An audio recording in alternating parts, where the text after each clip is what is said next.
کا ڈر ہے. اللہ تعالیٰ کے خوف سے کتنا لڑچڑا کر توبہ کیا.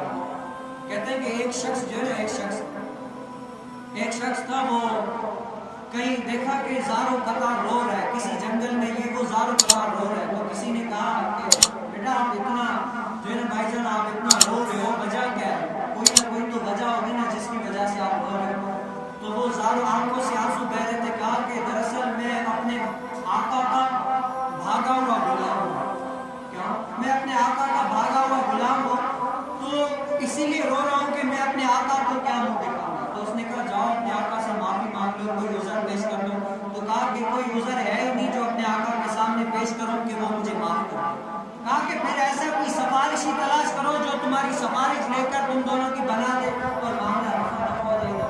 کہا کہ اس آقا سے ہر کوئی ڈرتا ہے، کسی کی ضرورت نہیں ہے کہ اس سے بات کر سکے. وہ کہا کہ بتاؤ ہے کون ایسا آقا جس سے سب ڈرتے ہیں؟ تو وہ بندہ جو ہے نا بڑا ہی نیک تھا. اس نے کہا کہ وہ آقا کوئی عام نہیں بلکہ میرا مالک ہے.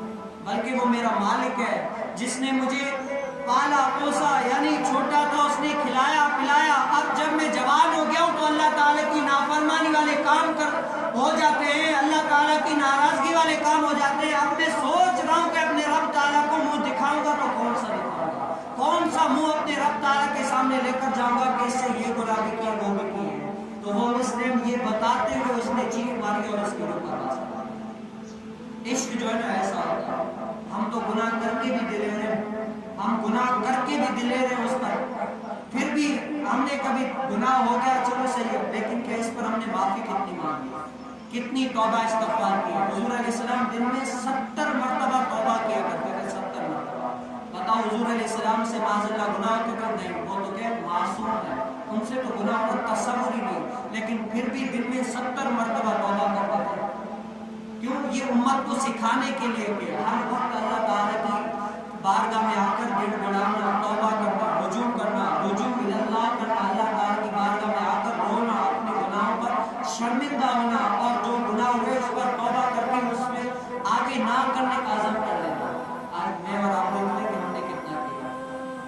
تو اللہ تعالیٰ سے دعا ہے کہ ہم نے جو کچھ سنایا اپنی پاک بارگاہ میں قبول مقبول فرمائے، اور اللہ تعالیٰ کی بارگاہ میں آ کر عبادت کریں. اور اس لحاظ سے کیا کریں، آپ غریبوں کا خیال رکھیں. کیا کریں، آپ ان غریبوں کو ضرور تلاش کیجیے گا کہ جو اس لاک ڈاؤن میں بیچارے پریشان ہیں، جن کے بچے کھانے کے لیے ترس رہے ہوتے ہیں، کہیں سے جو ہے نا کوئی ایسا روزگار لگے کہ کھا سکے. آپ ان کو تلاش کر کے ایسی مدد کرنا، انشاءاللہ آپ کے دل کو بھی تسکین ملے گی. ایسا دل خوش ہوگا نا کہ